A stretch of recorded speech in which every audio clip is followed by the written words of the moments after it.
What's going on, guys? Creator here. Let me just make sure things are all set. Just got to hear the playback for the audio, make sure everything's okay, and then we will officially go live for this Thanksgiving special. All right, we are good. What's going on, guys? Creator here, back with a new edition of the World Wrestling Podcast, where I tell you everything that happened. Well, it's usually the day of, as soon as having wrestling, but due to the fact that I got off of work a little later than usual, and also because for this case, on Wednesdays, you have NXT UK, 2 episodes of NXT UK, as well as freaking 205 Live and NXT. That's 4 hours, even more than Raw, of content you have to watch, especially if you're not watching it on time. I came home like around 6 yesterday, so by the time I got through the first 2 episodes of NXT UK, it was about to be at like 11 after I got myself situated. So I was like, you know what? I woke up this morning. I decided I finished watching 205 Live NXT, so I give you my full analysis of what happened with all 4 of those shows. This was the final Fallout week of freaking Survivor Series, but for NXT UK, since everything is on a tape delay, they were doing some other things while they were finishing up their tournament to crown the first other UK Women's Champion, and we'll get started with that right now. And who is here? But of course, Black Area Fan. How would you fix Davies' program? You're getting a large number of fans who stop watching. You can only use the current roster available. You can't sign any new talent. Well, the first thing I would do, you see, here's the thing, Black Area Gaming. First thing I would personally do is they were on the right. Here's what happened, because WWE, usually what WWE does, they adjust things to the numbers based on how the viewership is.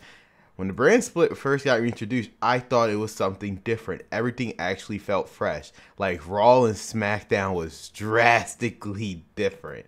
I mean, Raw was focused on the Universal Championship picture. You had the whole Kevin Owens and Chris Jericho storyline. The Sasha Banks and Charlotte tearing it up in the beginning. SmackDown was also brand new. You had people like Heath Slater getting in the main spotlight. I would say James Ellsworth, but I don't think it's necessary now due to his pending situation. But like, you had different stuff. People who didn't have a chance before had chances back then, and it's like it just felt different. And one of the main things that made it felt different was the brand exclusive pay-per-views. The issue, as I always said this, and this is affecting them now, and it's so sad. I literally called it. It's like it is too much content, but I'll get to that in a second. And I literally called it. Once they announced there was gonna be dual branded pay-per-views every month, that was gonna kill off the people who had chances after. I mean, during the brand split was reintroduced, because the brand exclusive pay-per-views, everything felt fresh and different.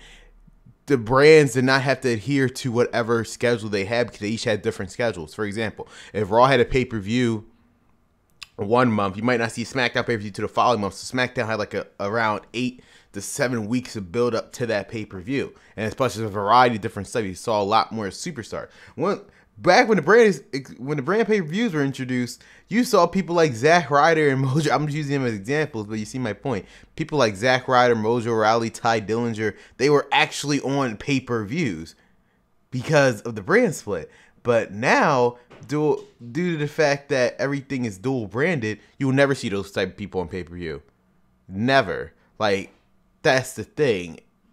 And that's the main issue, because we're seeing the same superstars on the same pay-per-view every month. And due to the fact that they're dual branded, regardless of whatever story that they're telling, they have to combine. They have to finish up whatever story they're telling by that week of the pay-per-view, since they all end on the same week. So you can't even get these fleshed out storylines. Sometimes these storylines take place, they had to go over to another pay-per-view because they didn't have enough time to tell it to the previous pay-per-view. So it's just basically what they screwed up. I do feel as though these dual brand pay-per-views actually hurt them, despite the fact that, again, they care about the attendance figures and whatever. But again, when it was brand exclusive, everything just felt different. You will not get the same copy and paste thing that was happening on Raw, that's happening on SmackDown. Everything was vastly different. Everybody had time to do whatever. And then the main thing is, every division on each of their rosters had some type of time. For example, I'll give you a perfect example. We have the United States champion, Shinsuke Nakamura. Now, ever since the dual brand pay-per-view started about, you hardly ever see certain champions appear. Perfect example was Backlash when it came about on after WrestleMania. Well, I'm not gonna count the Greatest Royal Rumble, but Backlash, the first dual branded pay-per-view ever since they decided to reintroduce that. The tag team titles were neither the Raw or SmackDown tag team titles were defended on that pay-per-view. You know why? Because they didn't have enough time to. That is absurd. So again, it really showed from that point on. It really showed how much they prioritized the tag team division. They weren't even on the pay-per-view at all. Then came Money in the Bank. The SmackDown tag team titles were yet again. They at least appeared this time, but they were demoted to the kickoff show. And then it wasn't. And again, the Raw tag team titles didn't even appear at all on the Raw or United States titles didn't even appear at all on the Money in the Bank show. It was until Extreme Rules where you had the Raw and SmackDown tag titles both for the same show, but you know it also wasn't defended on that show. You see, it's just the issue is with these dual branded pay-per-views, they have to prioritize so much stuff. And let's talk about Shinsuke Nakamura for a second. He's currently United States champion. With the exception of SummerSlam, Nakamura is yet to actually defend his United States title on a main card on a pay-per-view. You wanna know why? Because they don't have time for that. It's because the SmackDown is obviously less priority than Raw. They have to put the Raw matches up first. Whatever SmackDown slots they have left, they have to put it to certain storylines. And obviously Nakamura, despite the fact that he's a champion, you agree. You're so right. Having shared brand pay-per-views have seriously hurt them so much. It's like, again, let's go over before we get. I know we're going off topic here, but this is a Thanksgiving special. We can do it for this one. Let's go over the rosters for a second. I'm gonna go over the SmackDown roster right now, and this is gonna be my point of how much this brand pay-per-view have hurt them. Now I'm going to base what pay-per-view just happened, Survivor Series, right? Well, I'm not gonna count Survivor Series since that was Raw versus SmackDown. Let's do Hell in a Cell. Let's go over the Hell in a Cell pay-per-view for a second. SmackDown has 4, 8, 12,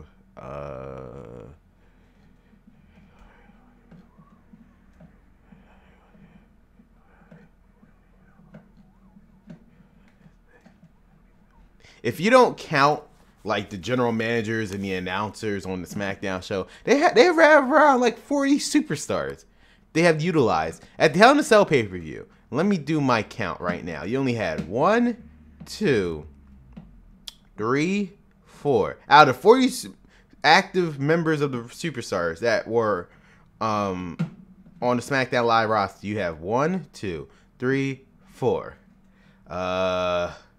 Where is the 5, 6,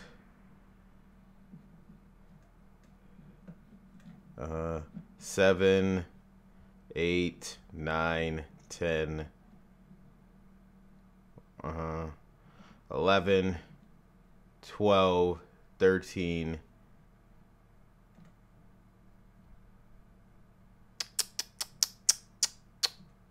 14. Only 15. 15 of those people actually appeared on that Hell in a Cell pay-per-view. But you have 40 superstars to utilize.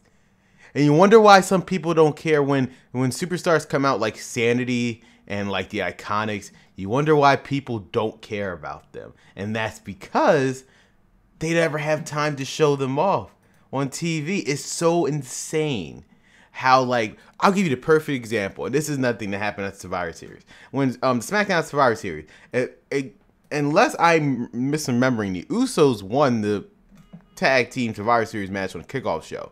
Yet, did they appear at all on SmackDown Live? No. It was the New Day.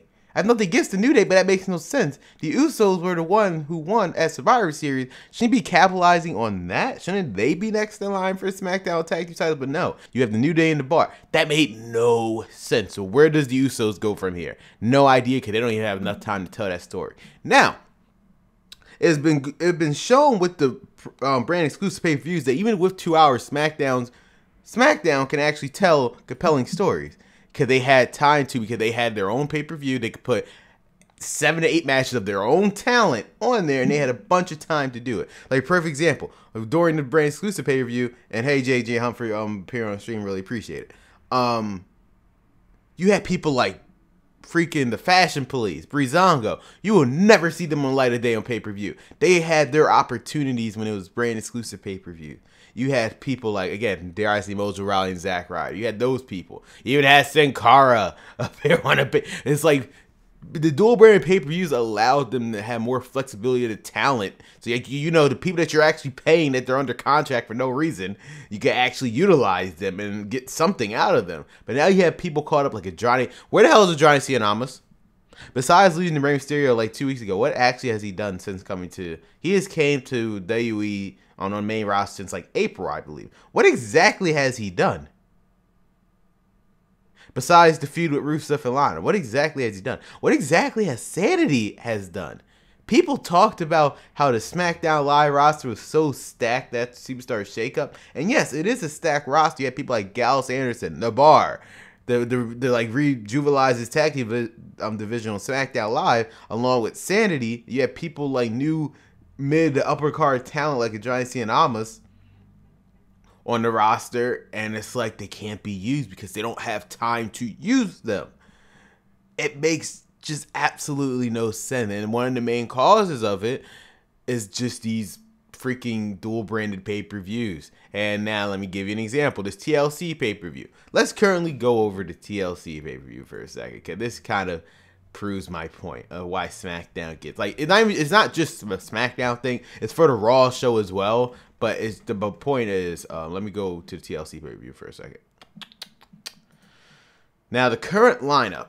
Now, mind you, I do want to point out again that it's a dual branded pay-per-view. That means all their storylines for both Raw and SmackDown conclude in exactly, based on right now, they include in exactly 1, 2. So this was the first week build, right? 1, 2, 3. They currently have 4. So they currently have 3 more weeks to build up this show. And as of right now, you know how many matches Raw currently have on deck? They have 3 matches. They have the Intercontinental Championship match, Seth Rollins versus Dean Ambrose, Braun Strowman versus Baron Corbin, which is technically to be announced because of Braun Strowman's injury, but they still announced it. Then you had Ronda Rousey versus Nia Jax. You know how many matches SmackDown have as of right now? 1. Do you see the problem here? It's the same superstars that have been appearing on every single pay-per-view. And they wonder why people, because of this, guess who got affected on the Raw roster too? People like Sasha Banks, who you will not see on pay-per-view anymore because of this. People like Bayley. Let's go to the Raw roster for a second. I wouldn't even touch the 205 Live roster. They will never have a chance to be improperly utilized. But on the Raw roster, right? You got people who have not been Bayley. When the last time you seen Bayley on a pay-per-view? No, please tell me. I need to know this. When was the last time? Yeah, now he's being yeah. Thank you, Black Area. People like Ty Dillinger who are actually on pay-per-view. That's the point. I can't even fathom, like, why do they even call up talent from NXT now? It makes no sense. Like, Lars Sullivan's about to get called up. He'll probably have a better chance on Raw because he'll actually be featured more. But if they put him on SmackDown, because we still don't know which brand he's actually going to be on, what exactly he's going to do? Look at Johnny Cianamas. That man was the NXT champion, was the hottest thing back in 2017 when he was the NXT champion. And now look at him. Like it didn't matter.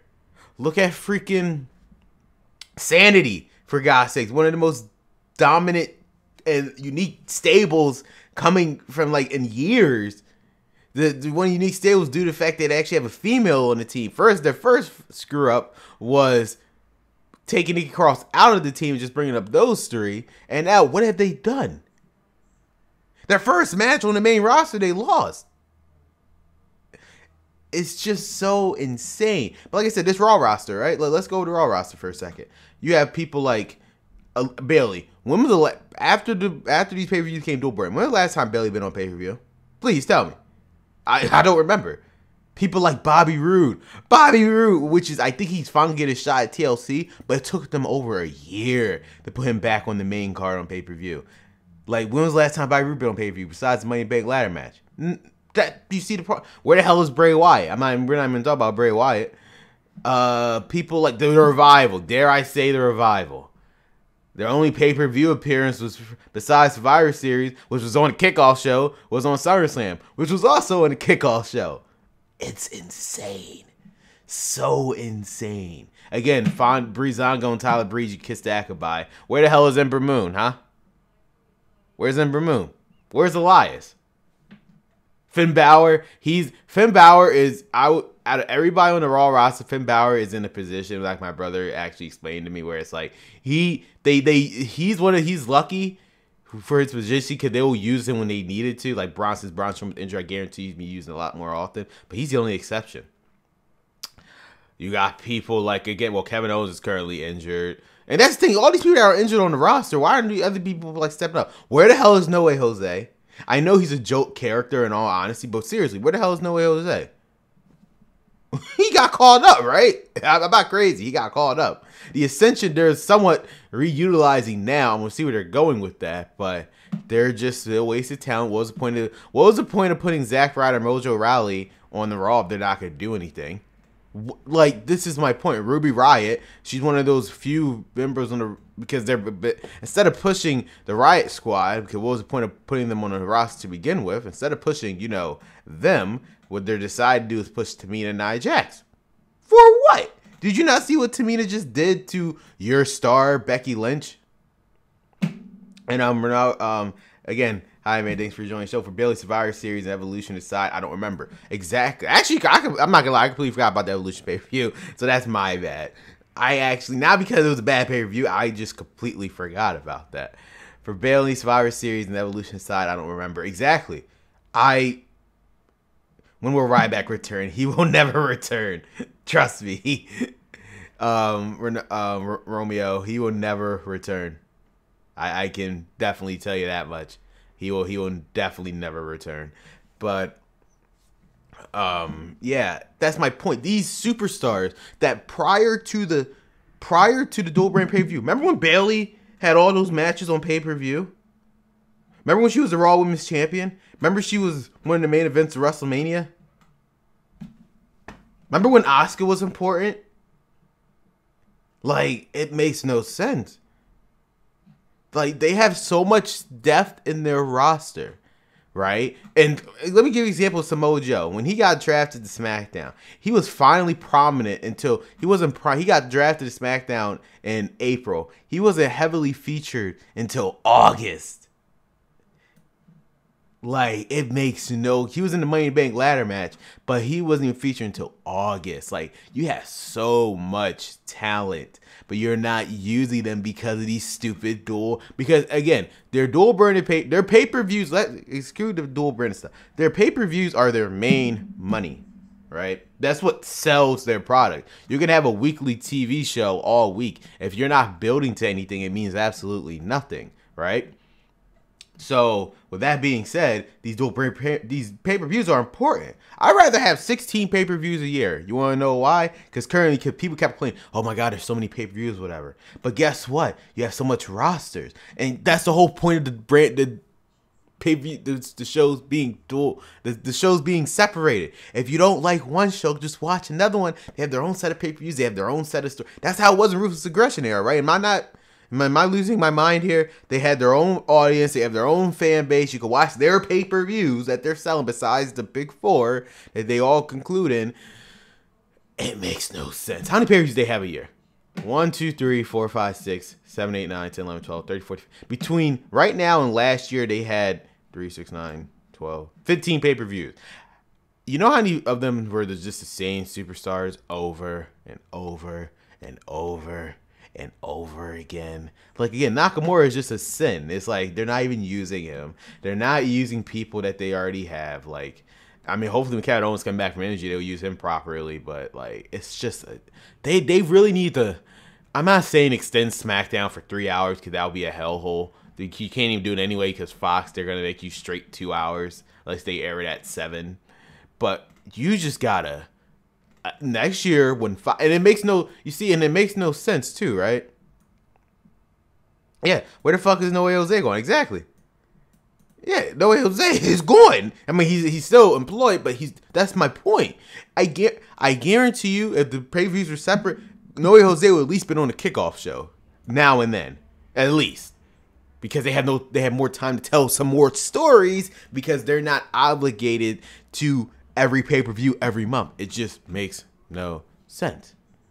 205 Live, I have no problem with 205 Live only being on the Big Four pay-per-views, which seem like that's what they're doing anyway. Because again, 205, it's so odd.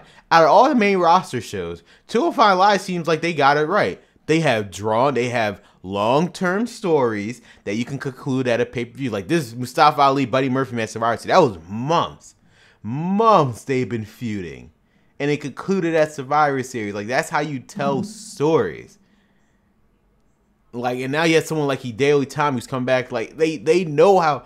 Again, Triple H is booking. Ironically, Triple H is the one booking 205 Live, and this is booking Raw and SmackDown Live. So you see how different it is in terms of storytelling. It's not that hard to tell a story and make it feel important. You just gotta give some effort into it. For God's sakes, the Lucha House Party, this Lucha House Party, TJP, Mike Kanelli, and it works. The main roster just, Vince McMahon feel like he has to do these over-the-top storylines. With the exception of the Darren Bryan promo, which felt normal, everything else is just ridiculous. That was on SmackDown. It just makes, when will Strowman get the championship? WrestleMania, maybe? I mean, I don't think they're going to do the Royal Rumble match because they would just save it for WrestleMania. Their best bet is for Strowman to win the Royal Rumble and just do the match of Mania since Roman's gone. That's literally your best option is to do that. In my personal opinion, your best option is to just do that. And Black Hair Gamer said, yeah, and during Bruce Lesnar era, there was actual stories that matter and actual consistency rivalry between Raw and SmackDown that is retained throughout the year and not just what exactly. Remember the JBL era on SmackDown Live? I personally enjoyed it because it was like, again, it was his own. JBL was doing his own thing on SmackDown Live. Triple H was ruling Raw on the other brand with an iron fist, but it was something different. And that's how you build stars. Like, if it wasn't for the Ruthless Aggression era, you would not have John Cena to where he is right now. You wouldn't have Batista where he is, where he was. You want to know why? Because they were on separate rosters. They were not affected by each other. They didn't have to compete with each other because they were on separate rosters. They could do their own thing and make it work. Now you have these people. How the hell is someone like Shinsuke Nakamura supposed to get over with the crowd if every single month on pay-per-view he has to compete with other people that's already established, like Seth Rollins, Dean Ambrose, Braun Strowman? Like, in what sense does that make? How are you going to give them the opportunity to shine? I'm not saying Shinsuke Nakamura. I'm just saying, like, people like Finn Balor, giving Finn Balor another chance. How do you expect that to work if they're competing with a whole nother 40 other superstars on a different... It makes no sense.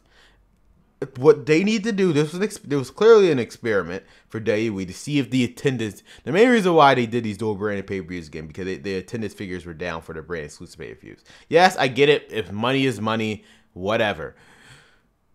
Hopefully this was experience and WWE realized, okay, whether the attendance figures are up or not in terms of storytelling and what people actually care or not, this is not working. The reason why we separated the brands in the first place so more talent can be utilized properly, right? And that's exactly what they initially said during the brand split. So, with that being said, you guys have enough talent to sell these shows now. With the depth of these rosters, people will come out to them.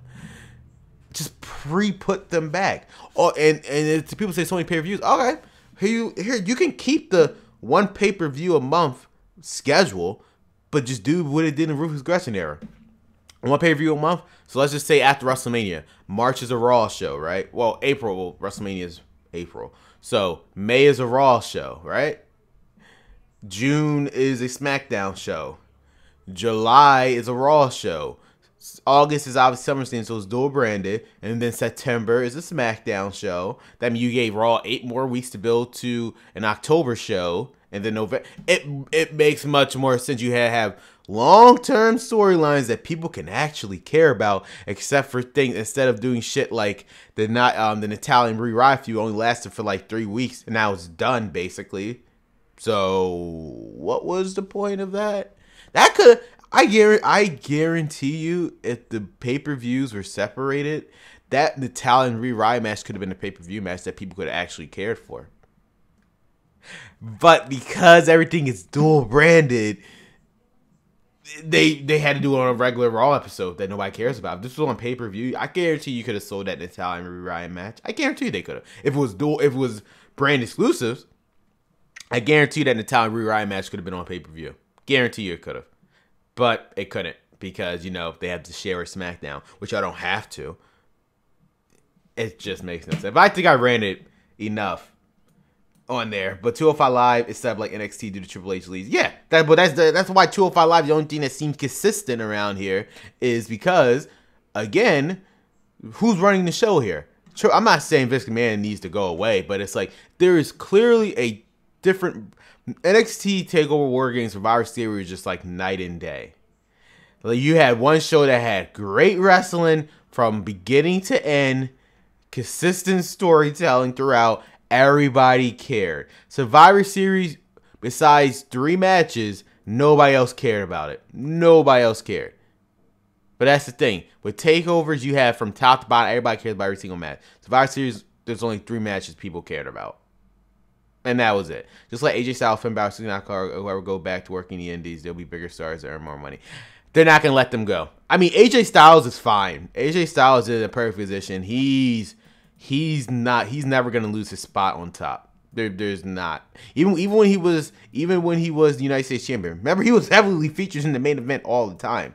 AJ Styles not going anywhere. Finn Balor, that's debatable. Shinsuke Nakamura, there's a reason, as my brother been telling me this forever, he should just leave. He wants him to leave. He'll do better. And while that could be absolutely true, remember who's still in charge of the show? Vince McMahon. Vince McMahon would not have gave Nakamura United States title if it didn't mean anything. I mean, the United States title itself doesn't mean anything. But he would not have gave him a championship, knowing that he was just gonna release him, like, in the next couple months. That makes no sense. The club, the issue with the club, and it's again goes fact. The club it's not that the club they're suffering, but it's not because of the way they're booking them. They just don't have time to book them. That's the issue. Like, that's the only issue. They just don't have time to book people like the club or Shinsuke because they have to share every single pay-per-view. Remember when the dual branded pay-per-view? I remember when the brand split. Shinsuke Nakamura was on every single pay-per-view since he debuted. Ever since he debuted, Nakamura was on every single solitary pay-per-view. Now, you'll be lucky if you see him on Smackdown. Like, that's the point. And that's the issue. It's like, they just don't know what they're doing because they have to share the spotlight with another brand. And you don't see this issue with NXT. NXT does their own thing, and because of that, it's always successful. And exactly time to build quality stories to pay off the care. Exactly. That's probably what time it is time for them to do that. But I think we ran it enough. I think we ran it for almost a half an hour. On like basically how would I fix WWE's program and remain the large number of fans who stopped watching? Pretty much what I just ran it about for like the past 30 minutes. What they need to do is they experimented with this dual branded pay-per-views. Whether the attendance figures was up or not, that doesn't matter. What they need to go back to is the brand exclusive pay-per-views where everybody was utilized. If it wasn't for the brand exclusive pay-per-views, someone like Naomi would have never even be relevant right now. That's like, she wouldn't even be a popular star if it wasn't for the brand exclusive pay-per-views. Nobody would care. Despite me being crazy, Becky Lynch wouldn't even be utilized correctly for the brand exclusive pay-per-views.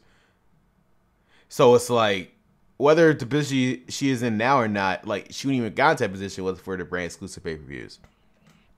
So what they need to do is simply go back to that, experiment again, have one pay-per-view a month.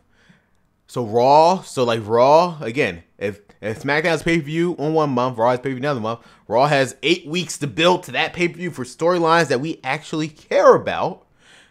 Instead of rushing everything, you have 3 hours of show. You can't tell me for 3 hours a week for 8 weeks. You can't tell at least 7 compelling matches for a pay-per-view. You can't.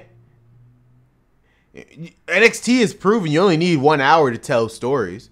Like, that's the point. If NXT and 205 Live can prove in 1 hour that they can tell compelling stories, SmackDown has no excuse for 2, and Raw has no excuse for 3. So it's just kill off these dual branded pay-per-views after WrestleMania. Go back to the brand exclusive. They can have those big 4 pay-per-views be dual branded. That's not an issue. And those exclusive international events, they can also be dual branded. But in terms of like the Extreme Rules, TLC, Hell in a Cell, Extreme Rules, Backlash, all that crap, let them be separated. It was perfectly fine with them separated. That's all I'm saying. You can have your Women's Royal Rumble because it's going to be dual branded. You can have, one pay-per-view can have the Elimination Chamber, one pay-per-view can have the Money in the Bank, one pay-per-view can have Hell in a Cell, one pay-per-view can have Extreme Rules. And that's their excuse because they want the women to have equal rights or whatever.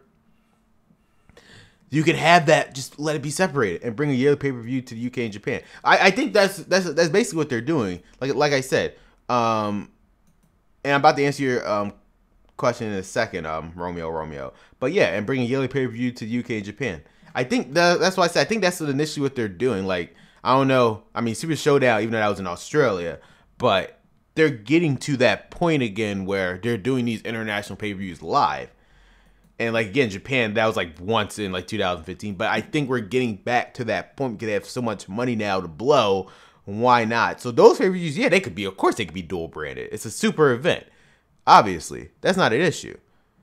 But now something like WrestleMania in the UK again, or like SummerSlam in the UK again, probably not. Not saying that because they don't care. There's so much money that people are offering over here that they want those pay-per-views that it probably just won't happen. And then Romeo, you say who can beat the Brock Lesnar? The Brock Lesnar. That's a good one.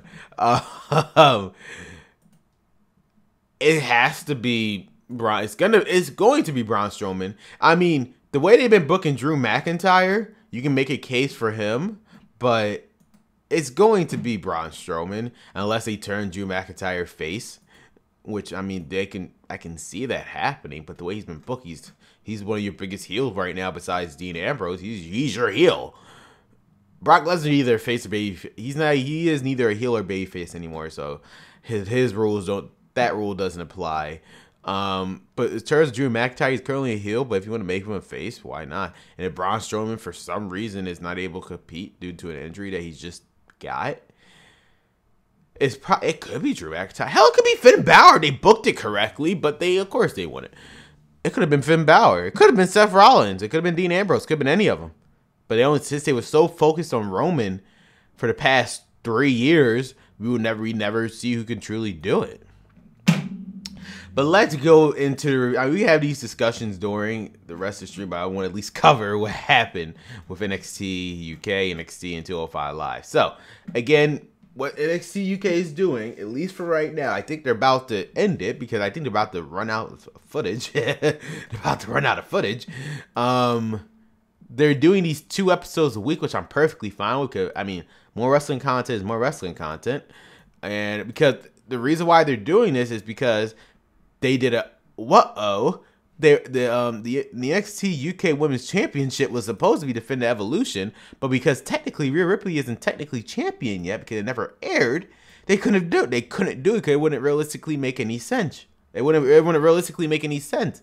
So now they're burning through all these episodes that they taped so they can actually, I guarantee you, once Rhea Ripley wins the title, which I think is the next week's episode, could airing 2 episodes again. Once Rhea Ripley wins the title, what's going to happen is they're going to go back to the 1 episode a week for it because they just want to be caught up because they won't have that situation again where, oh crap, we do another Evolution pay-per-view.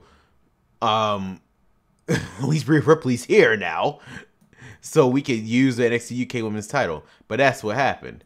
But let's go over what happened with the NXT UK thing. First thing first, you had Rhea Ripley. She defeated Azeel Brookside in a quarterfinal match. I mean, it was a fine match. I personally enjoyed it. Again, Azeel Brookside, she was part of the Mae Young Classic.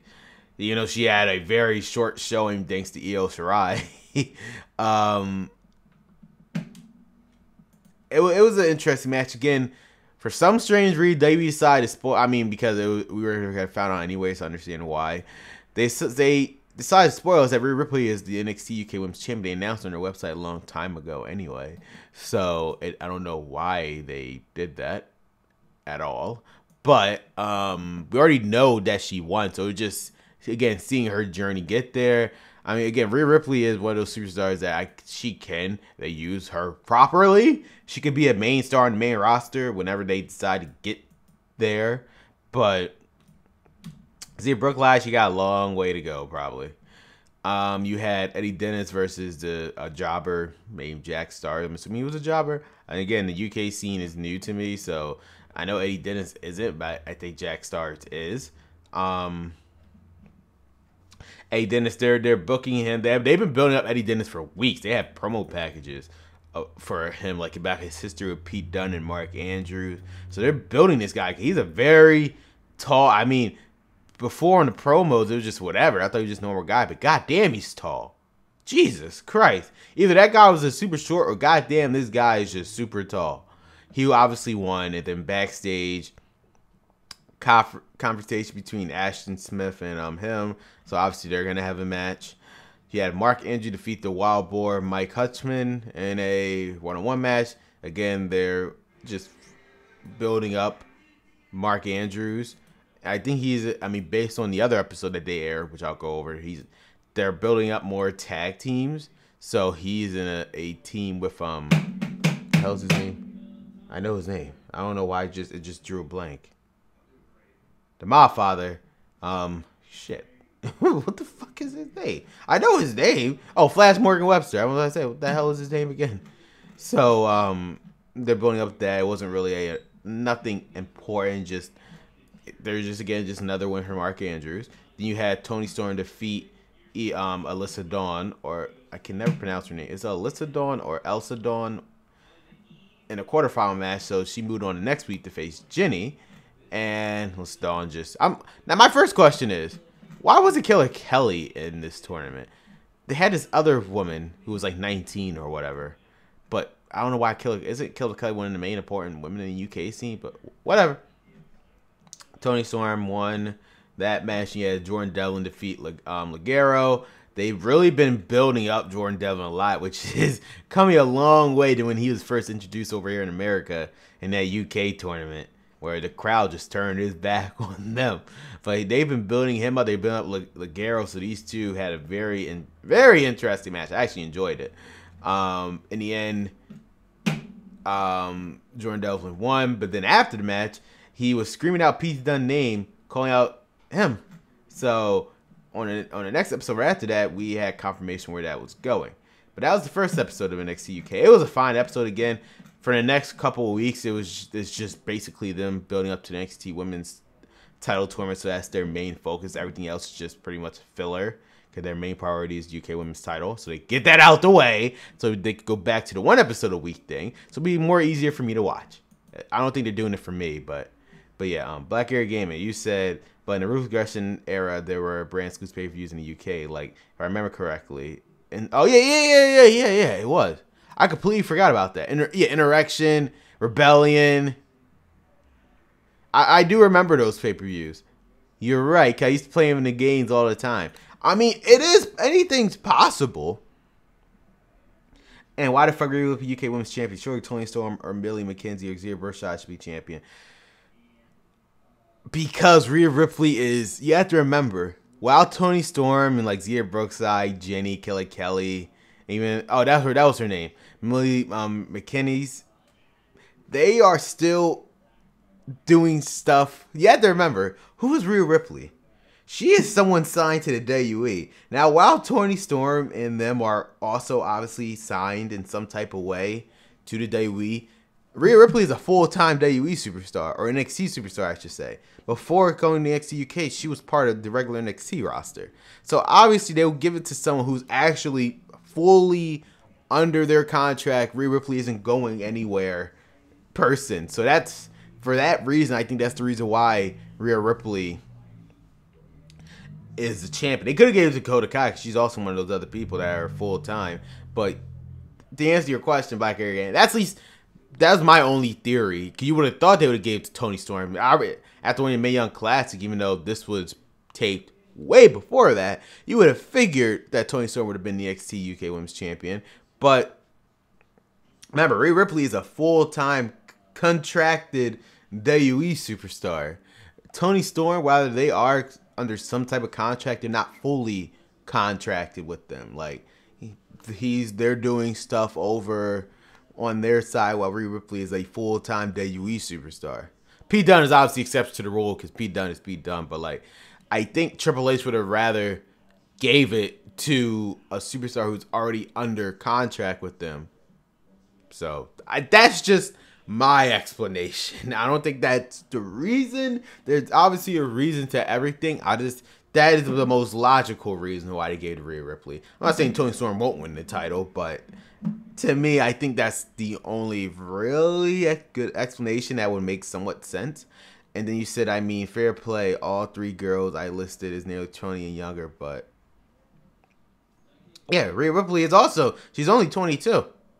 I would say that, you said I would say that though that Storm and McKenzie and Brookside have the same contract situation as the Bate and Seven and Dunn. Yeah, like I said, but remember what the situation with Tyler Bate and Pete Dunne. That was when the UK scene and we just started. What superstar besides Finn Balor that they had in the WWE, besides Finn Balor and Jack Gallagher off the top of my head, what other UK superstars that they actually had? They were going to demote them back to NXT, so that's why it was a perfect opportunity for people like Dunn, Seven, and Bate, and Andrews, and like Wolfgang and them. They could be prominent in that division because they sure hell wasn't going to demote Finn Balor, and they sure hell was going to demote Jack Gallagher, so that's why. But for again, Rhea Ripley, it just so happened she's Australian. Well, remember McIntyre wasn't. Yeah, you did say McIntyre. McIntyre wasn't. He was still injured at the time when this whole UK thing started. So he was technically injured, and he was still being utilized. First, if I remember correctly, either my time might be off here. Was McIntyre even under contract with WWE when? Again, they weren't going to devote Neville. They weren't going to demote Neville. They weren't going to do that. And again, Noam Dar was already on 205 Live. They weren't going to demote those people. I'm not saying it's a demotion, but they weren't going to put them back in technical developmental for them. And Danny Burch, he wasn't even established yet. I mean, he was there, but he wasn't as over as he is right now. Was he in the original tournament? I think he was, but I don't even think he was under contract with WWE yet. Hold on, let me check Danny Burch just to make sure. I think Danny Burch could have been the only exception. But I swear to God, he wasn't under contract with them yet. He was in the tournament, but I don't think he was fully under contract.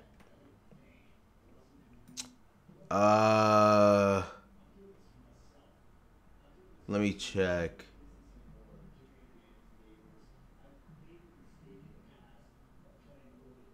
Yeah, it wasn't until April of this year that he actually signed a full-time contract. So why would they wouldn't even have gave it to him? Like I said, it just so happened the top three names during that era during that time for anybody to become champion was Dunn, Seven, and Bate. And guess who the final two people of that tournament?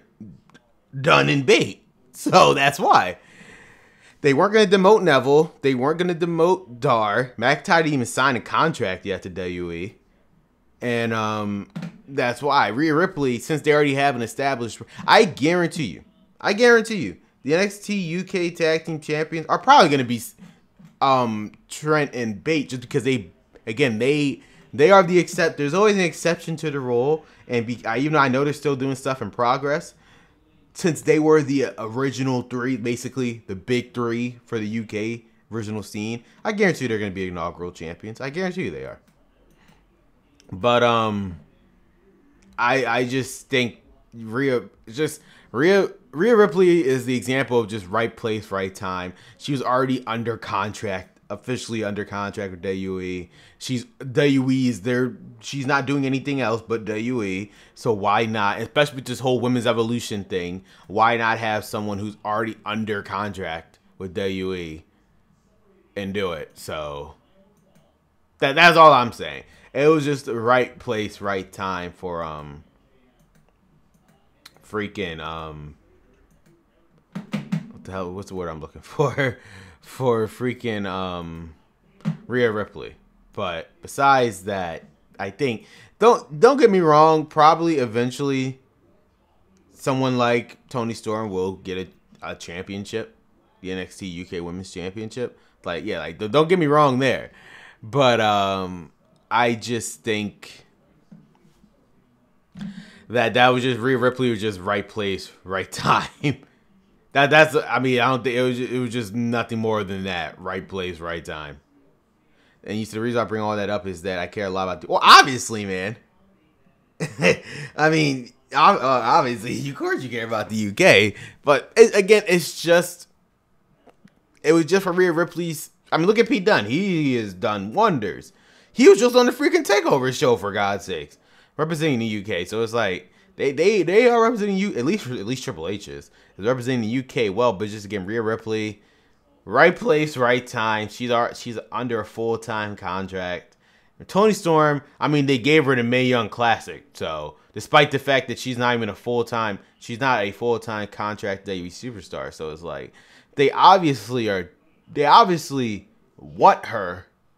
They wouldn't even give her the tournament. They obviously didn't want her fully there. So you would have thought they would have gave the Io Shirai because she's the full-time WWE contractor worker. But not. They gave it to Toni Storm. So that's my point. They obviously do see something in Toni Storm. I wouldn't be surprised by next year Toni Storm actually signs a full-time contract to the WWE. So we'll see. But the second episode of NXT UK, where was I? I gotta find it. Again, just a continuation of the UK Women's Tournament. Hell, that was actually the main event was freaking Jinny and Toni Storm, but we'll get to that. First, you had again Rhea Ripley open up the show against Dakota Kai, and again, like Dakota Kai could have also won if they really wanted to, because she's actually, correct me if I'm wrong, is a full-time wrestler here in the WWE, so they could have easily done that too, but they didn't. Rhea Ripley, she beat Dakota Kai, which is because this is also the same match that they had at Evolution, because Rhea Ripley actually fought Dakota Kai there. But it is what it is. This was obviously taped in advance, but I'm just saying, it's kind of ironic. The match that we could have saw at Evolution, they had to air this one instead. Rhea Ripley won, obviously, and she moved on to the final, which is in 2 weeks. But based on what they're doing, it's just going to be next week. You have Flash Morgan Webster and Mark Andrews taking on Saxon Huxley and Joseph Connors.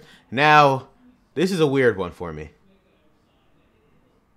because I saw, this was my fault, because I saw the Fallout video of NXT UK before I actually saw the match, and out of context, I thought it was Saxon Huxley turning his back on Joseph Connors, but it was actually the reverse. Because after watching the match, it was obvious that it looked like, I don't know if this is a Saxon Huxley face turn, or because obviously Joseph Connors beat the hell out of him after the match after they lost, and so I don't know where that's going. Joseph Connors is obviously a better heel than he would ever be as a face. So, but out of context, I thought it was Saxon Huxley who turned heel. I didn't watch the actual episode yet. I just saw the exclusive video first.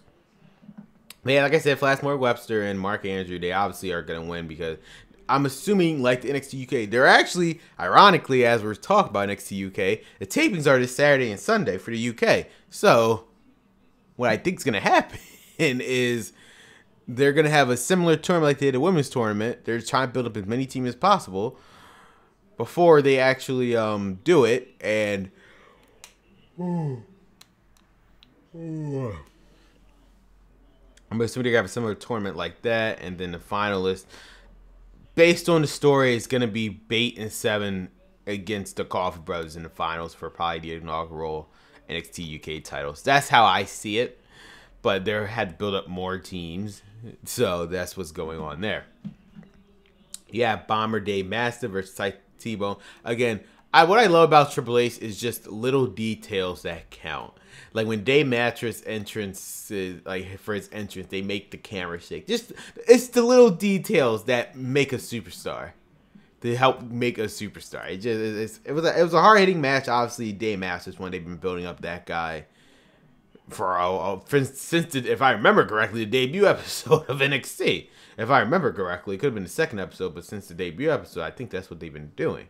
So they're obviously seeing places. I wouldn't be surprised he eventually faces Pete Dunne. But next week on NXT, it's going to be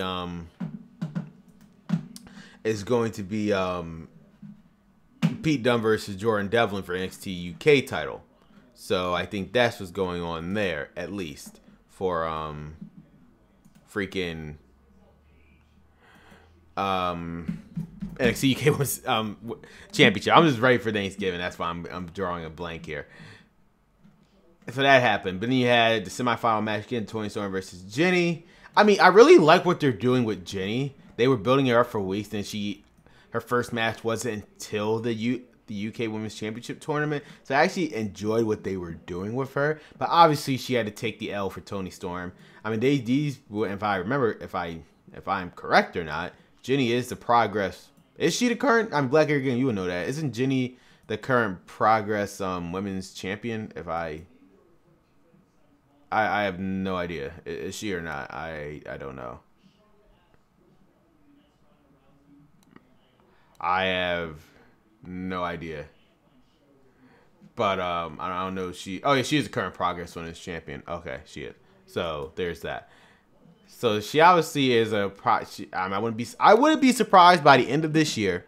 Like I said, people like Toni Storm and Jinny, whatever date that they have left for Progress or whatever they're doing, I would not be surprised that they will become full-time superstars. Like people like them, I see them in WWE. I do see them there. So I would not be shocked if they do it eventually. Cause Dakota Kai came from there, if I remember correctly, Progress. So why not sign these two up? These are great people. So we'll eventually see them there. And at the end of the show, there were conversations between Toni Storm and Rhea Ripley because in 2 weeks, which will again be next week, the crowning of the inaugural champion with Rhea Ripley and Toni Storm. But obviously, Rhea Ripley already won. We just got to see how it happened. And there you go. That was NXT UK. It was a good week for them. And let's go back to the comment section. Black Gary again said the reason I think they didn't give Dakota Kai a title is that they were waiting for Tegan Knox to return from injury. So Team Fly kicked a building block for the women's tag division. Sure, I guess. I mean, they wanted to give. I mean, like I said, they wanted to. They could have, but that could have very well been the reason. But remember. Let me check something real quick. Because I know I'm not crazy. But.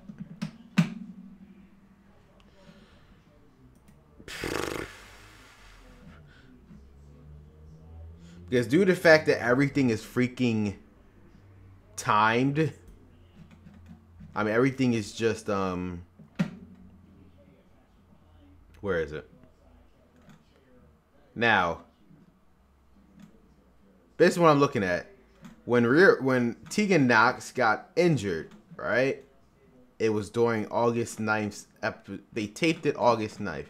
When did Rhea Ripley become the champion?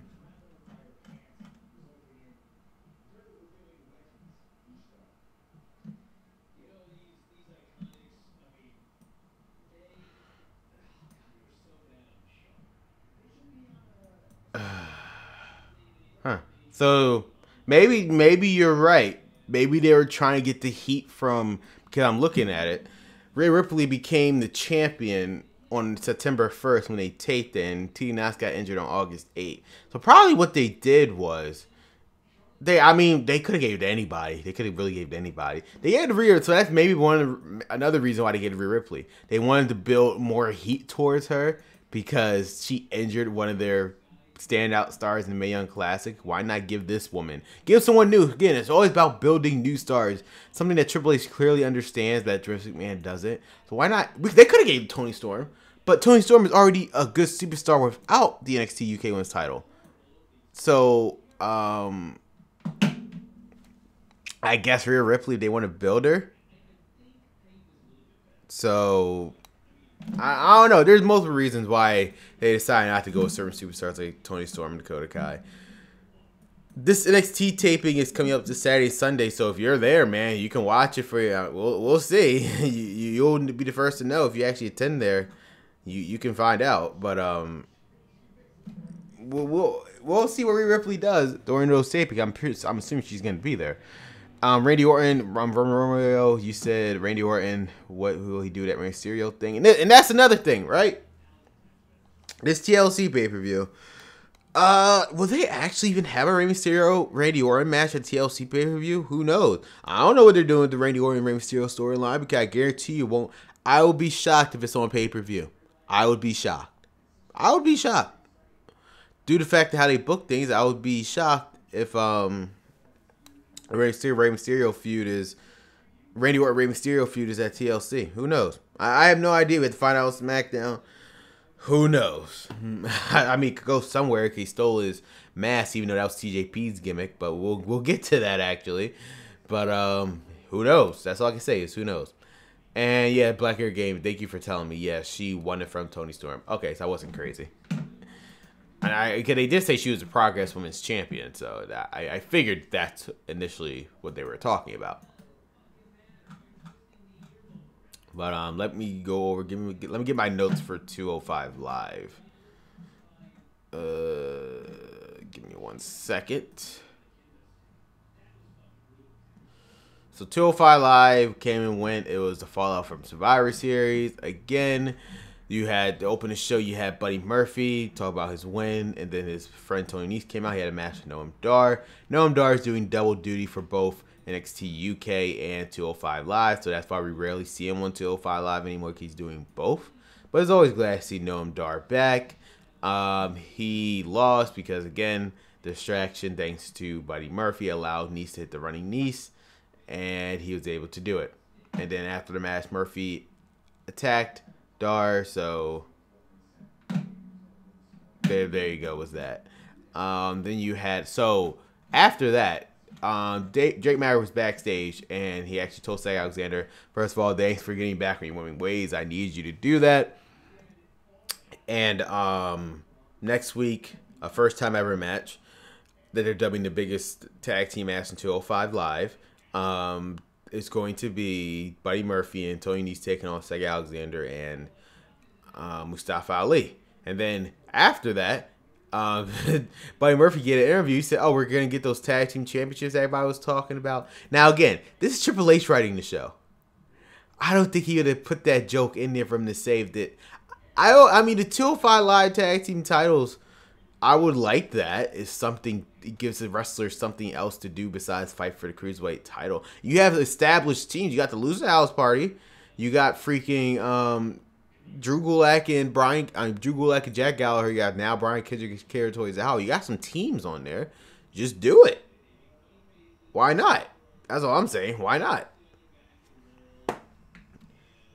That's basically what they could do. I would like to see some 205 Live tag title. It will make the brand very, very interesting. Everybody competing for nothing matches, and even though they're great matches, don't get me wrong, but at the end of the day, they're competing for nothing.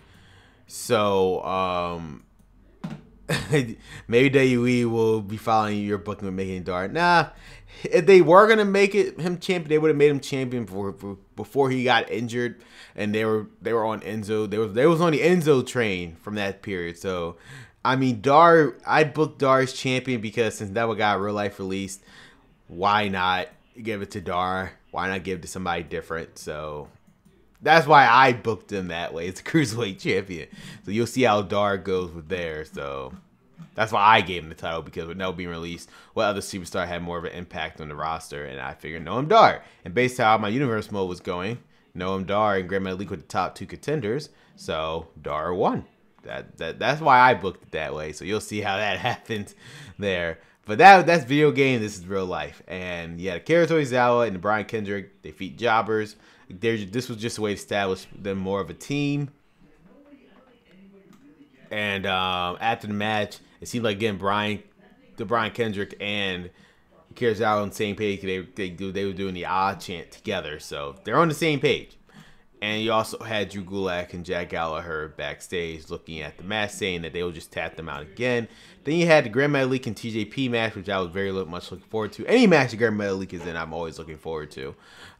Before the match, however, you had Maria came out, and then you had Mike Kanellis, who had Grand Metalik's match, and TJP, who had Kalisto's match, and they were holding Lindsay Dorago's match. They're expecting to use the house party. They got upset. It was about to be this big altercation. Drake Maverick came out, told everybody else to go back to the back except for TJP and Grand Metalik. They had their match. It was a very good match. Again, why is Grand Metalik not featured in every match on NXT? Why is he not in the... Again, I have no issue with the Lucha House Party, but Grand Metalik can do so much better as a single star. I know he can't talk English a lot, and that's one of the main reasons why they don't give championships to whoever. But that did not stop them from getting Great Khali the World Heavyweight title. But that's another story for another time. But just Grand Metalik is so good. Why won't they just give him a Cruiserweight Championship match that he rightfully has always deserved? Why did y'all go with TJP? Y'all see how well that went when y'all initially gave it to him for the Cruiserweight Classic. I mean, I know the real reason, because Kota Ibushi didn't sign, so that's why. But come on. Like, he's so good. After he won the match, Maria Kanellis was shouting something. And like, yeah, she was shouting something, and then it was just all a distraction from Nick Kanellis to attack them with the chair, and which allowed them to take out all 3 members of the Lucha House Party. So that's when Maria Kanellis is playing, regardless if TJP had won or not. So obviously the feud is still going on between Maria. Again, with Maria and Mike Kanellis, I like that they're on the roster. It just brings something different. For the first time, with the exception of Alicia Fox, you have a wrestler who's permanently attached to the 205 Live roster because her husband is competing on there. So it's something different. A woman on a brand that's all for cruiserweight, so it's just something different.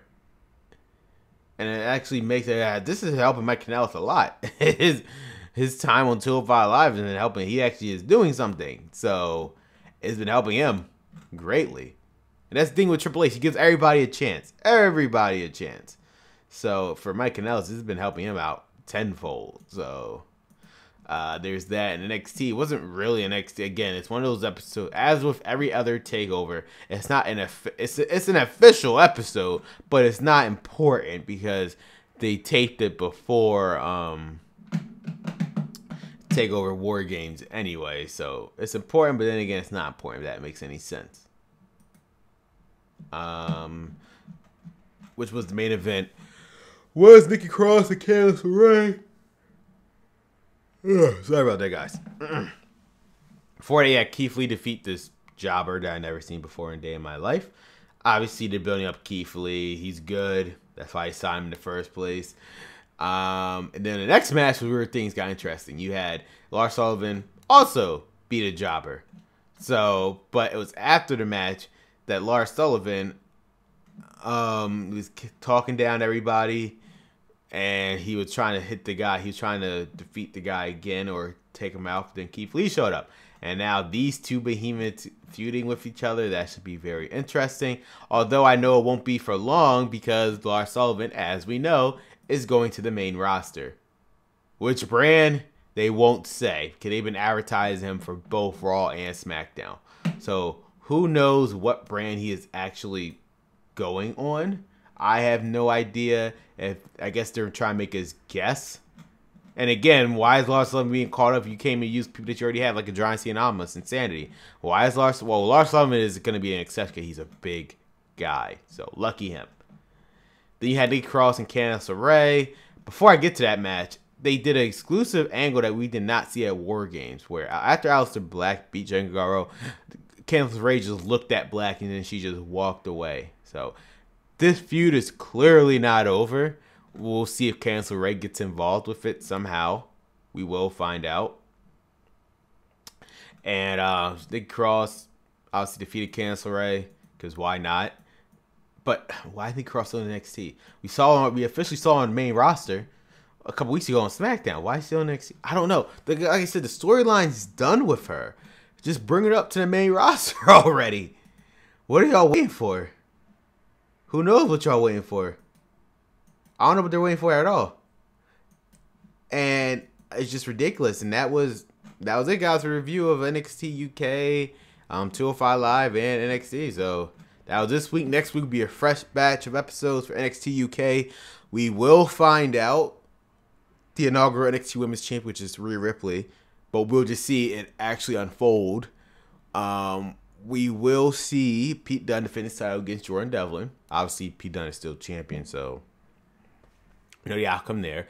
For 205 Live, we'll see the return of Hideo Itami, which we haven't seen him in over a month. That big tag team match for Say Alexander, Mustafa Ali taking on Cruiserweight champion Buddy Murphy and Tony Nese. And for NXT next week, we'll see Lars Sullivan taking on Keith Lee for the first time ever. They've been doing live events before, but first time ever on NXT TV.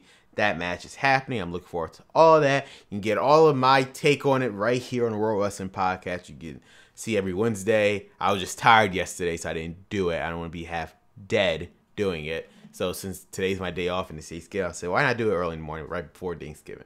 So happy holidays, everyone, from myself, Creator. And special thanks to Black Area Gaming, Romeo, JJ Hunt for being part of the show. Really appreciate it. Before I go, there's two more comments. Go for Romeo. You said, when will CM Punk return? He will never return. Never. I cannot see it happening. He just won't return. And Black Area Gaming, you said, I never understand when WWE promotes to start from NXT, then show the feud on NXT. Why can't you just wait until the feud is over? Because Triple H, I'll tell you why. Because Triple H actually explained it. It was the same situation. Oh yeah, I'm bye with Romeo. Hope to see you next time. I'll explain to you back again before I go off the air. Triple H actually explained in an interview that Vince McMahon never watched an NXT episode. He has no idea what's going on. When it's time for superstar to get called up, they will call them up. Perfect example it's a weird example. I'll give you the example though. Sonya Deville. Sonya Deville was in a feud with Ruby Riott back then. In NXT. And what they do, they call them both up and they split them on different rosters. Ruby Riott went to Smackdown with the Riott Squad, and Mandy Rose and Sonya Deville got called up on Raw. Vince McMahon had no idea what they were doing. He just needed some new women, and he decided to call them up. That's why. Per example, another one is John Cena and Selena Vega. They were still in a feud with technically Jinny Gargano and Candice LeRae, but it was their time to go. It was their time to go, and they got called up because it doesn't matter. But that's basically the reason why. He doesn't care if they're whatever they're doing. NXT doesn't mean absolutely nothing. If it's his time, Vince McMahon looks at the roster. You say, okay, I want that guy next. They have to go up because again, as I tell my brother, and that's why he said, why can't they just stay down there in NXT? At the end of the day, despite whatever people try to make it out to be, NXT at the end of the day is still developmental. Main roster will always be a main priority over everything, and they need superstars from NXT. Despite how good it is, despite how amazing it is still developmental. So when calls the main roster, when the main roster calls you, you have to go up. That's it. So regardless of what Lars Sullivan doing, even though he's in a feud right now with Keith Lee, it doesn't matter. They want Lars Sullivan, and that's why they're doing the promo packages. He's coming. Don't know when, but he is coming. So there's that. And also one more note, I am, as soon as this broadcast is over, is working on the Great Balls Fire pay-per-view. My goal is for it to be out this Sunday so you guys can see that event. Like I said, it's probably going to be my best pay-per-view that I ever put out for Universal Mode, because it's a lot of stuff that you're going to see in there that I haven't done before. So hope you guys really enjoy that. The goal is this Sunday. I'll make an announcement by Saturday if it can be out or not. I should be done. If anything, I'm off today and I'm off tomorrow and I'm off Saturday. There's no way it can't be done by today, if anything. So there's no wrestling either, so there's no way it can't be done. So there's that, guys. But the next time you see the World Wrestling Podcast will probably be on Monday with reviewing Monday Night Raw. This is the World Wrestling Podcast, and as always, it's Crater signing off. Catch you guys later. See ya.